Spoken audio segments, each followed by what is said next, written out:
ಎಲ್ಲರಿಗೂ ಶುಭೋದಯ. ಇಂದಿನ ತರಗತಿಯಲ್ಲಿ ಸೋಳ್ಪಡೆಯಲಪ್ಪುದು ಕಾಣ ಪಂಪ ಬರೆದಿರುವ ಸೋಳ್ಪಡೆಯಲಪ್ಪುದು ಕಾಣ ಈ ಕಾವ್ಯ ಭಾಗವನ್ನು ಮುಂದುವರಿಸ್ತಾ ಇದ್ದೇವೆ.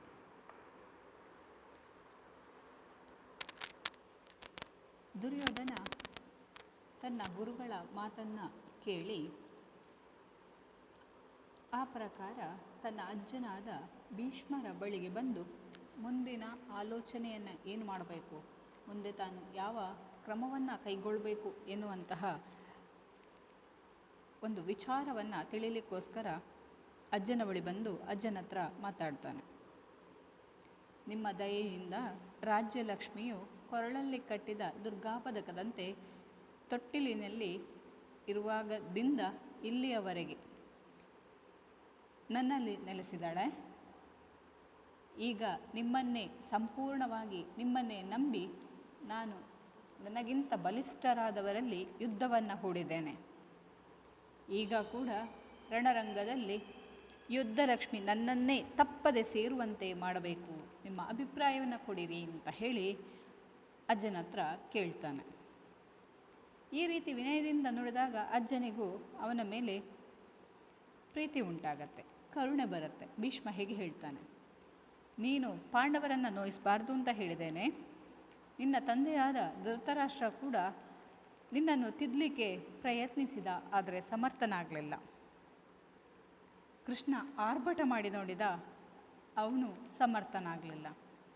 ಕುಂತಿಪುತ್ರರನ್ನು ನೋಯಿಸಬಾರದು ಅಂತ ಹೇಳಿದರು, ನೀನು ನಾವು ಹೇಳಿದ ಮಾತನ್ನು ಕೇಳಿದೆಯೋ ಅಂತ ಹೇಳಿ ದುರ್ಯೋಧನ ಹತ್ರ ಪ್ರಶ್ನಿಸ್ತಾರೆ ಭೀಷ್ಮ. ಮುಂದೆ ನೀನೀಗ ನಾವು ಹೇಳಿದ್ದನ್ನು ಯಾವುದನ್ನು ಕೇಳದೇ ಇರುವ ಕಾರಣ ಇವಾಗ ಮುಂದೆ ನಡೀತಾ ಇದೆ ಇಂತಹ ಘೋರವಾದಂತಹ ಮಹಾಭಾರತ ಯುದ್ಧ. ಈಗ ಯುದ್ಧ ಕಾರ್ಯದಲ್ಲಿ ತೊಡಗು ಅಂತ ಹೇಳಿ ನಮ್ಮನ್ನು ನೀನು ಇತರರ ಹಾಗೆ ಹೇಳಬೇಕಾಗಿಲ್ಲ, ನಾವು ಅದರಲ್ಲಿ ತೊಡಗಲಿಕ್ಕೆ ಸರ್ವತಾ ಸಿದ್ಧರಾಗಿದ್ದೇವೆ ಅಂತ ಹೇಳಬೇಕಾದ್ರೆ ದುರ್ಯೋಧನ ಇದನ್ನೇ ಮಹಾಪ್ರಸಾದ ಅಂತ ಹೇಳಿ ಎದ್ಕೊಂಡು ಹೋಗ್ತಾನೆ.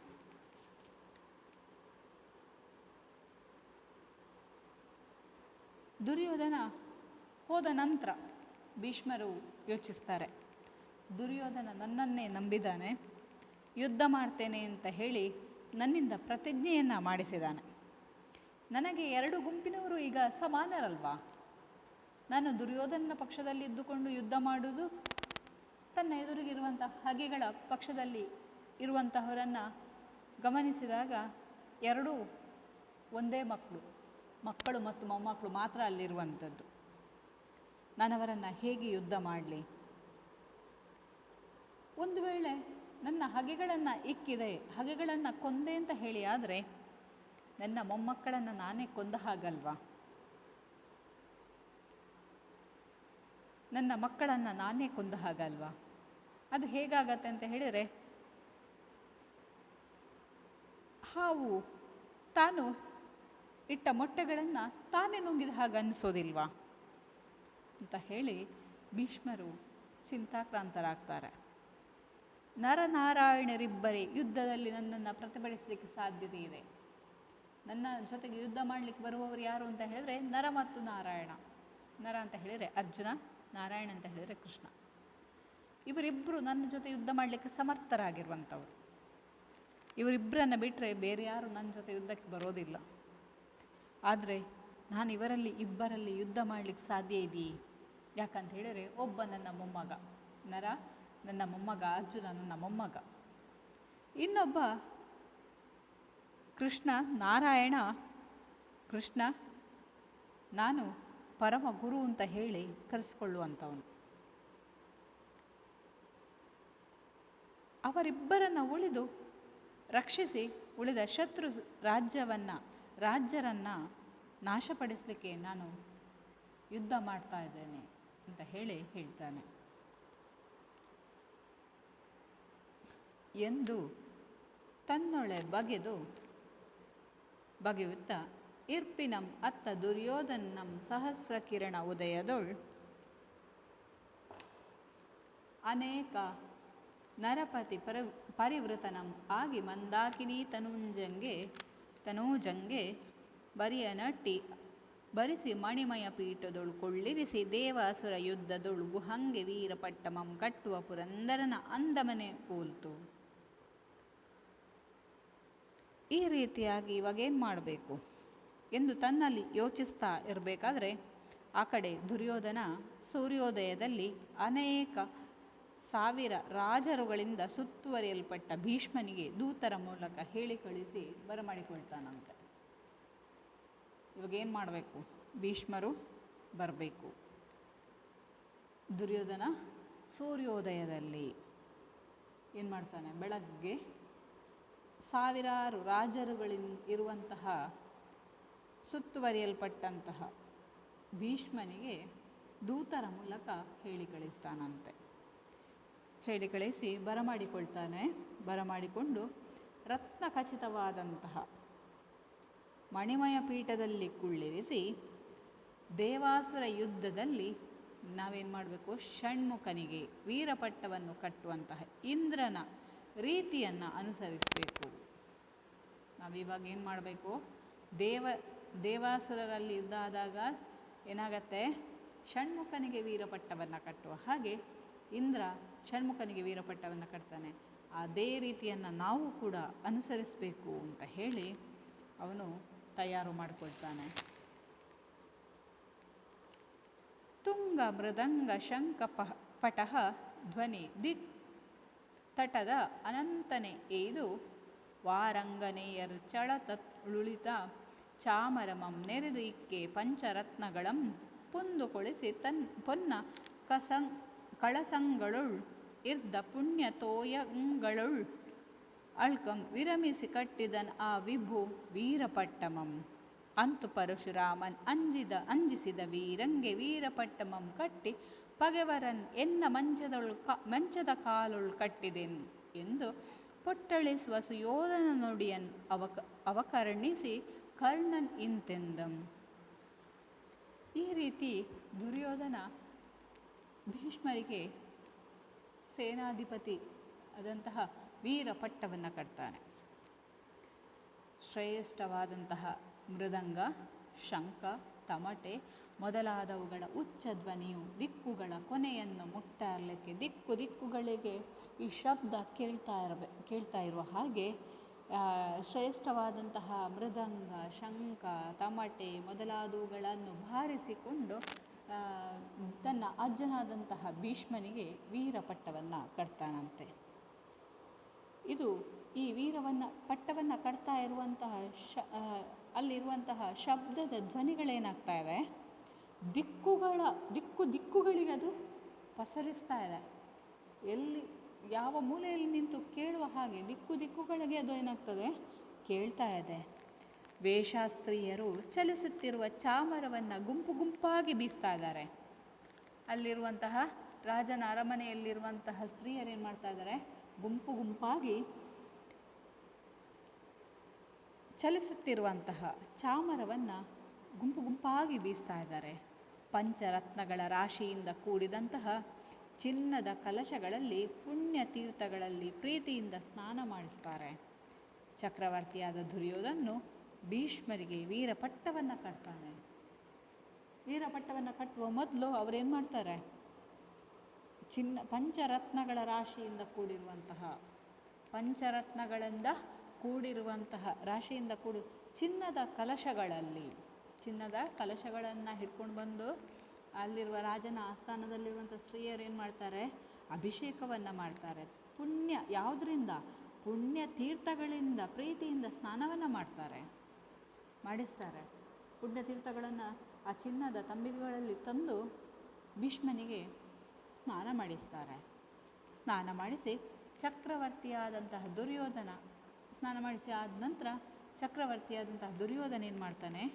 ಭೀಷ್ಮನಿಗೆ ವೀರಪಟ್ಟವನ್ನು ಕಟ್ತಾನೆ.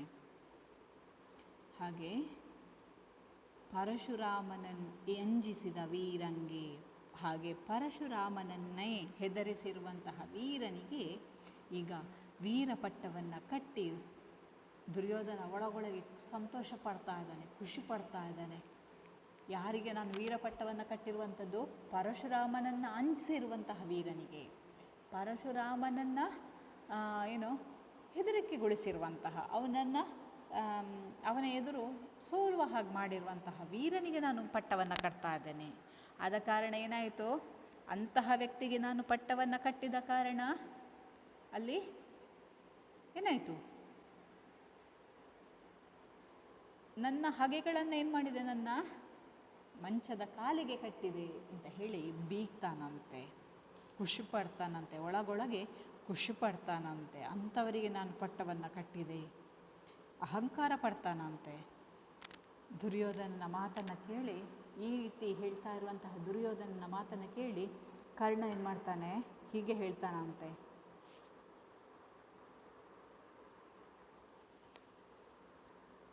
ಭಗವತಿ ಏಳ್ಪೇಳ್ವ ತೆರದಿಂ ಕಥೆಯಾಯ್ತು ಇವರ ಏರ್ ನೀನ್ ಇದಂ ಬಗೆದು ಇರುವರ ಇನ್ನುಮಂ ಅಂತೂ ಇರುವರ್ ಎಂದು ವಿಮೋಹಿಸಿ ವೀರಪಟ್ಟಮಂ ಬಗೆಯದೆ ಕಟ್ಟಿದೆ. ಗುರುಗಳಂ ಕುಲವೃದ್ಧರಂ ಆಜಿಗೆ ಉಯ್ದು ಕೆಮ್ಮೊಗೆ ಪಗೆವಾಡಿಯೋಳ್ ನಗಿಸಿಕೊಂಡೆಡೆ ಬಂದ ಪುದುಂ ಏನ್ ಸುಯೋಧನ.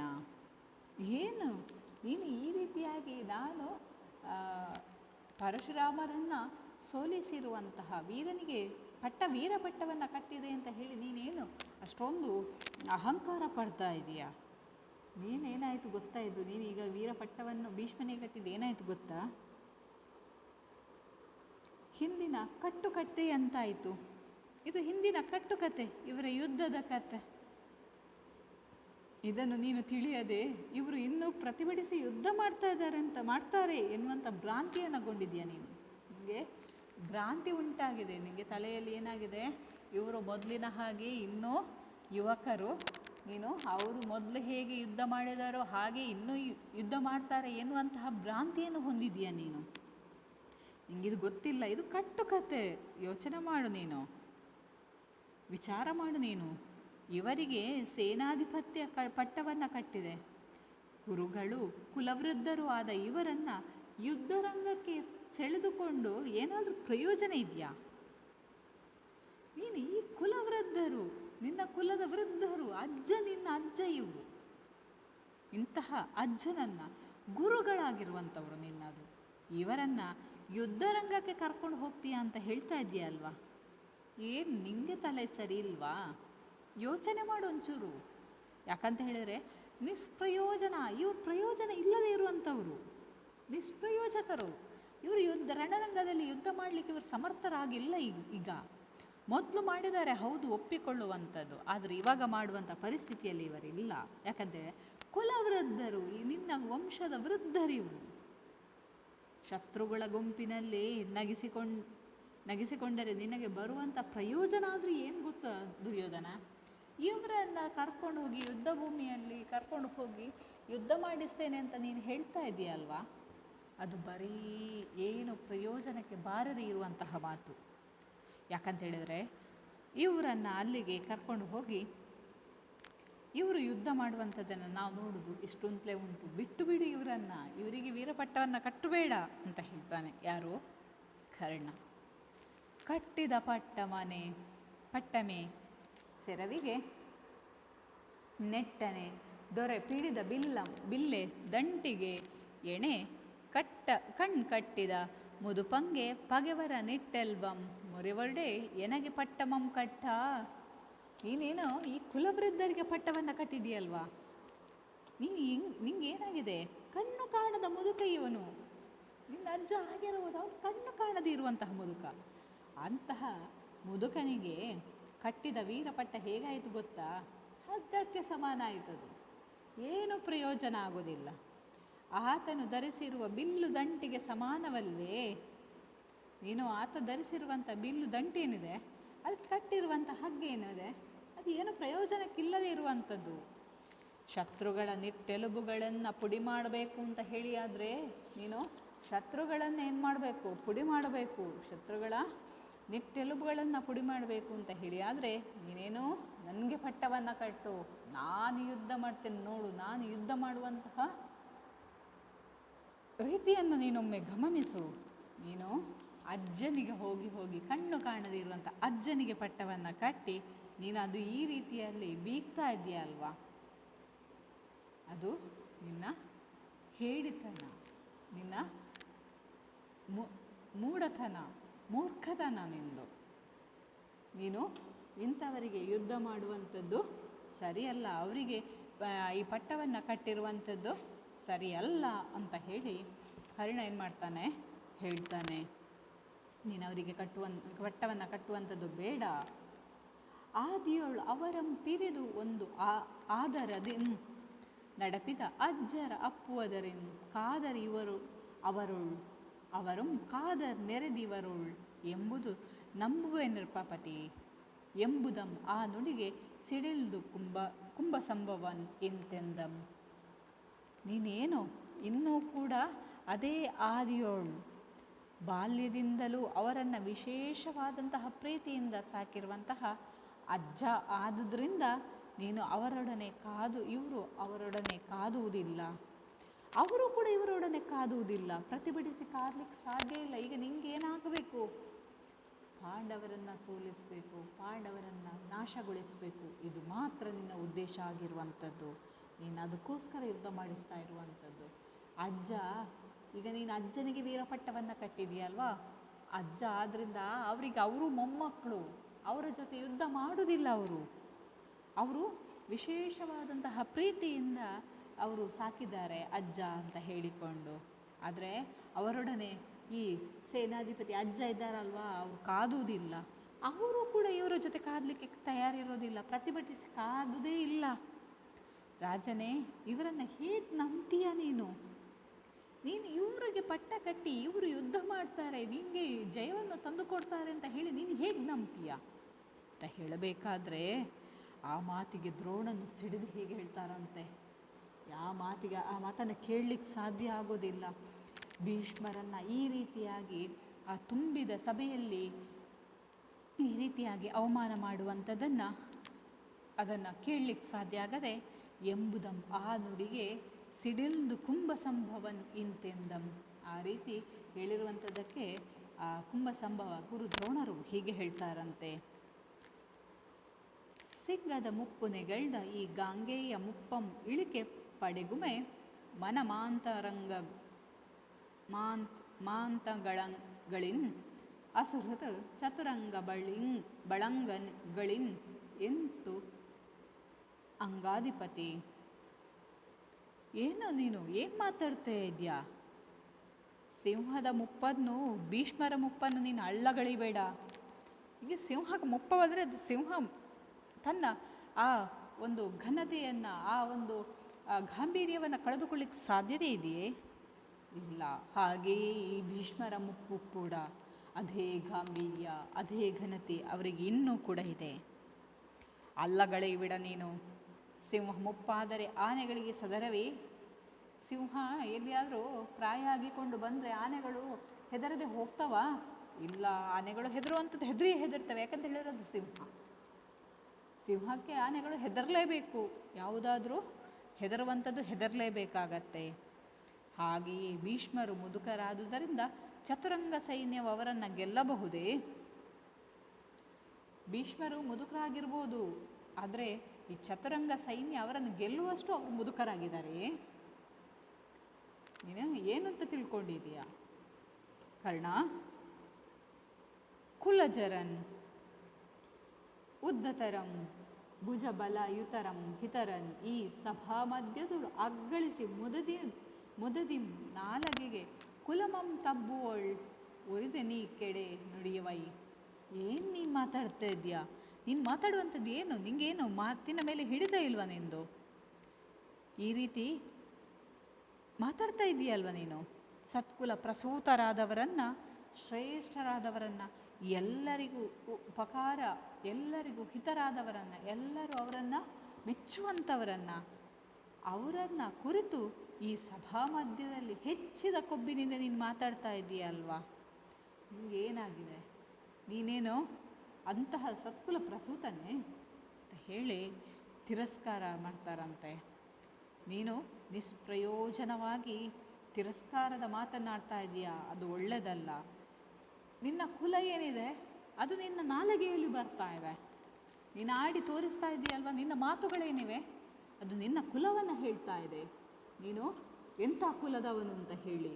ನೀನು ಒಳ್ಳೆಯ ಕುಲದವನಾಗಿದ್ದರೆ ಈ ರೀತಿಯಾಗಿ ಭೀಷ್ಮರನ್ನು ಇಂತಹ ಸಭೆಯಲ್ಲಿ ನೀನೇನು ಮಾಡ್ತಾ ಇರಲಿಲ್ಲ, ಈ ರೀತಿಯಾಗಿ ಮಾತಾಡ್ತಾ ಇರಲಿಲ್ಲ, ಈ ರೀತಿಯಾಗಿ ಅವಹೇಳನ ಮಾಡ್ತಾ ಇರಲಿಲ್ಲ, ಈ ರೀತಿಯಲ್ಲಿ ಅವರನ್ನು ಹೀಯಾಳಿಸ್ತಾ ಇರಲಿಲ್ಲ. ನಿನ್ನ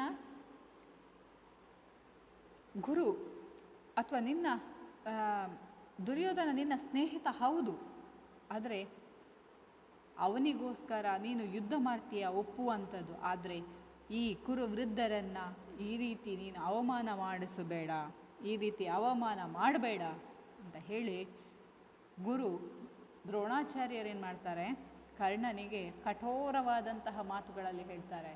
ನೀನು ಆಡ್ತಾ ಇರುವಂಥ ಮಾತುಗಳೇನಿವೆ ಅದು ನಿನ್ನ ಕುಲವನ್ನು ಹೇಳ್ತಾ ಇದೆ. ನೀನು ಯಾವ ಕುಲದವನು, ಎಂತಹ ವ್ಯಕ್ತಿ ಎನ್ನುವಂಥದ್ದನ್ನು ನಿನ್ನ ಈ ಮಾತುಗಳು ಹೇಳ್ತಾ ಇವೆ. ಇಂತಹ ಸಭೆಯಲ್ಲಿ ಇಂತಹ ವೃದ್ಧರನ್ನು ನೀನು ಅವಮಾನಿಸ್ತಾ ಇದೆಯಲ್ವಾ, ನಿನಗೆ ನಾಚಿಕೆ ಆಗಬೇಕು ಅಂತ ಹೇಳಿ ದ್ರೋಣಾಚಾರ್ಯರು ಹೇಳುವಾಗ ಮುಂದಕ್ಕೆ. ಧನ್ಯವಾದಗಳು.